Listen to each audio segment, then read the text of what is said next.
the unsaturation number is equal to twice the number of carbons plus 2 minus the number of hydrogens plus the number of halogens, if you happen to have any halogens in your formula, minus the number of nitrogens. You do that arithmetic and you divide everything by 2, and that will give you the unsaturation number. Okay? The unsaturation number tells you the number of rings, the number of double bonds, and the number of triple bonds. So you get all of this information from the unsaturation number. Now, you may not know how many rings or how many double bonds. You only know the total unsaturation number, but that tells you that you have some of these things present. So, for example, if we look at cyclohexane and we plug this into the formula, what we find out is that it has an unsaturation number of 1. Each ring will give you a single unsaturation number. Benzene, for example. People get this one confused quite a bit because they look at it and they go 1, 2, 3 double bonds. I should have 3 units of unsaturation, but they forget about the ring. The ring also takes into account a unit of unsaturation. So the unit of unsaturation for benzene is actually equal to 4. And a carbon-carbon triple bond will have a unit of unsaturation equal to 2. So each ring is 1, each multiple bond is 1, and an alkyne, of course, takes into account 2. So in lab, you're going to be given the molecular formula. You will know the number of carbons, hydrogens, nitrogens, halogens, and all that. The first thing you want to do is calculate that unsaturation number, and that will let you know, should I be expecting a ring? Should I be expecting alkenes? Should I be expecting alkynes? Those types of, that type of information is very, very important early on in solving these types of structural problems. So the very first step, calculate this number and write it down. And you know that at the end, your unsaturation number has to be correct for your structure. If you propose a structure that has 5 units of unsaturation, and you've calculated the unsaturation number to be 1, you're wrong. It doesn't matter how well it fits the other data. It's got to match everything. So step 1, calculate that unsaturation number. Easiest thing to do.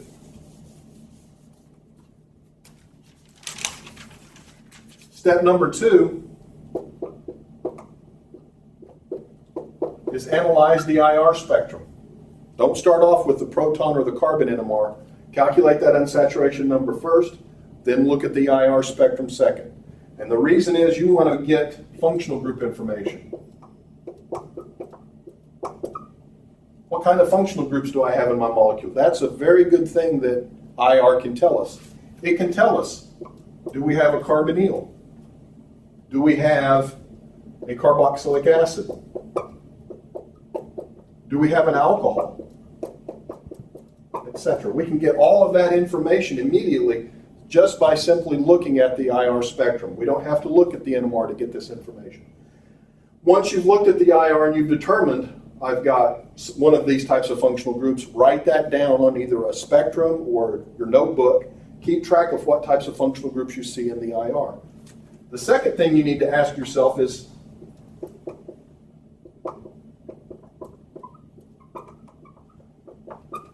how many of my unsaturations were taken up by the functional groups? I've got a carbon-oxygen double bond. That's going to give me some unsaturation. Okay. How many of those unsaturations were taken up by functional groups? It's very, very important.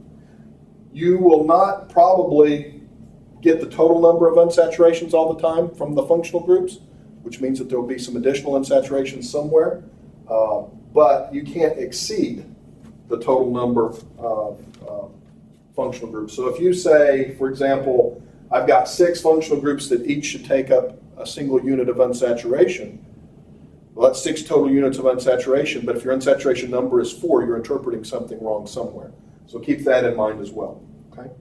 So that will tell you immediately, hey, I've got an alcohol, or I've got a carbonyl, or a carboxylic acid, or an aldehyde, something like that. You can get that information really quickly from simple inspection of the IR. So go ahead, look at the IR, write down all the functional groups that you think you have in that molecule, and that tells you an awful lot already.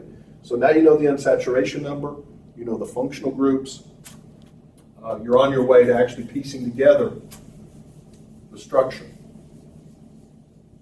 Step 3 is probably the most counterintuitive step. A lot of people think step 3 should be looking at the proton NMR spectrum because it's full of information. I mean, it's probably the most information-rich spectrum that you have at hand.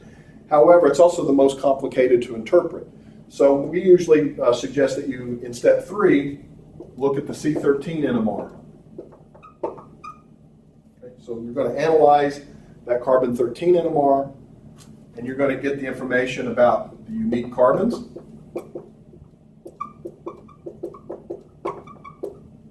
Okay, so if you look at a carbon 13 NMR and you see 7 signals, you know you've got 7 unique signals, 7 unique carbons. However, if your molecular formula is C14, you've got 14 carbons, and you know that only 7 of those are unique, and you've got some kind of symmetry element that's relating many of the carbons to one another. Okay? Very important when you're looking at the C13 NMR, however, is you need to ignore the peak at 77 that's a triplet. You will see at 77 peak that looks something like this, and we call that a triplet because it's 3 peaks. This is due to deuterated chloroform. That appears at 77.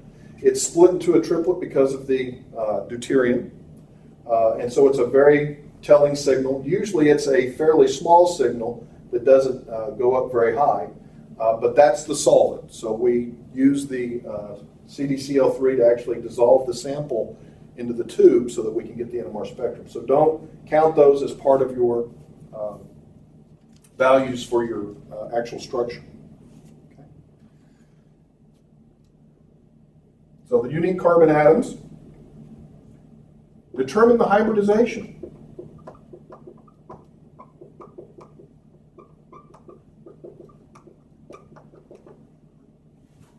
How many carbons are sp3 hybridized? How many are sp2? How many are sp, etc.?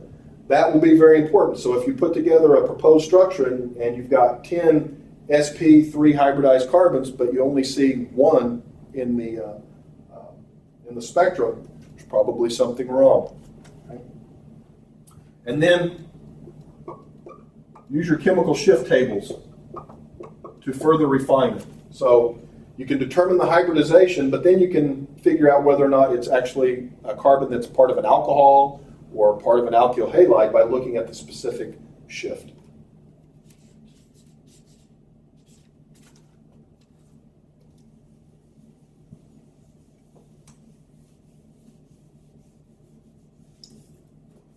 Step 4.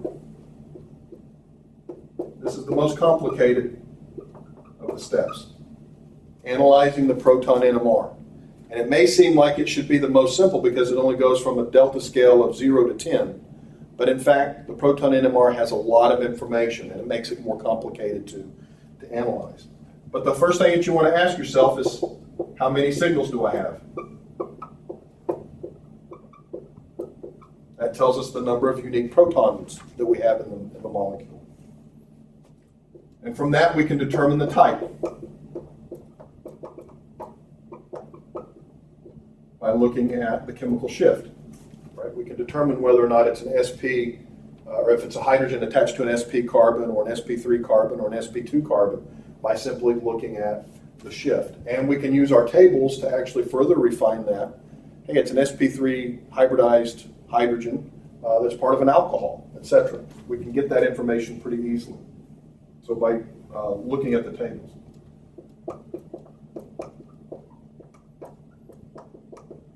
Then you're going to look at the integration for each signal. How many relative hydrogens make up that signal? Is it just 1? Is it 2? Is it 3? Etc. So it's very important that you look at the integration to determine how many of the hydrogens are actually making up that signal. Okay? And so you want to look at that pretty early on. And then finally, I always recommend that you look at the splitting pattern. The splitting pattern is where there's a lot of information. And remember, that follows the n+1 rule. So if we see a signal that looks like a triplet, right, we know that that signal has two neighbors because it's got a triplet, right? So if we see a signal, we know that it's got a certain chemical shift, it belongs to a certain type of hydrogen, it's got a certain integration that's giving rise to this, but the splitting tells us how many neighbors are on the adjacent carbon. And so in this particular case, we would know that this signal has two neighbors on another carbon that are hydrogens, and so we can use that information to determine the pieces together. Okay? Those are the 4 steps that you need to do to get the pieces of the puzzle. And you've written all of this information down. You know the chemical formula, you know the unsaturation number, you know the functional groups from the IR spectrum, you know how many carbons you have, you know whether or not there's any symmetry because you looked at the number of signals relative to the number of carbons actually present in the formula, etc. And so once you've written all this down, now you've got the pieces and you've got to start putting this together in terms of a real molecule. And so there's actually one last step that we kind of take for granted. And so I'm not going to list it as step 5, but it's actually get started. And there's no easy way to say this. Most students freeze at this point. They've got the pieces, but they don't start putting them together. It's just like putting together a puzzle. You start by putting pieces together and see how they match. And so you have to do the same thing here. But you have to do this in a way that makes chemical sense. And what do we mean by chemical sense? Well, for example, we know several rules about organic chemistry. For example, we're not going to have a carbon with 5 bonds. Don't start with something like that. Put things together in ways that make sense. If you know your functional group in your molecule is an alcohol, and you only have 1 oxygen in your formula, don't propose an ether. So if you know from the IR spectrum that you've got an alcohol, and from the molecular formula you've only got 1 oxygen, it makes absolutely no sense to start off with an ether, because that consumes your single oxygen and isn't an alcohol, which you determined by functional group analysis in the IR spectrum. So you're going to have your pieces, you're going to start putting them together based on what you've learned from the previous 4 steps. And then what you have to do is you have to predict the spectrum.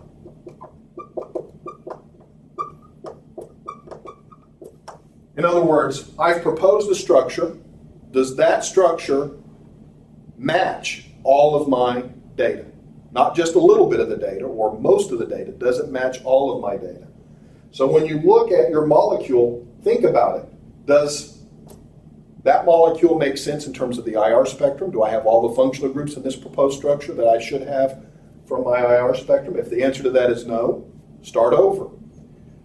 If it looks like it matches everything okay in the IR, then move on. Do I have the right number of carbons in the right locations in the spectrum from my proposed structure to what I actually see on the paper? Again, if the answer is no, you've done something wrong and you need to go back and readjust your proposed molecule. If the answer is yes, then move on to the proton NMR.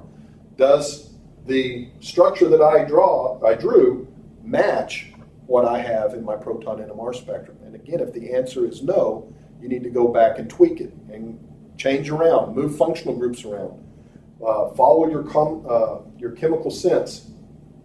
But if the answer is yes, and everything else matches, your structure is more than likely correct. And so that's what we mean by a rational structure based on the data. Okay? So don't be afraid to get started. It would be a good idea to go ahead and start looking at some of the spectra before you actually come to lab.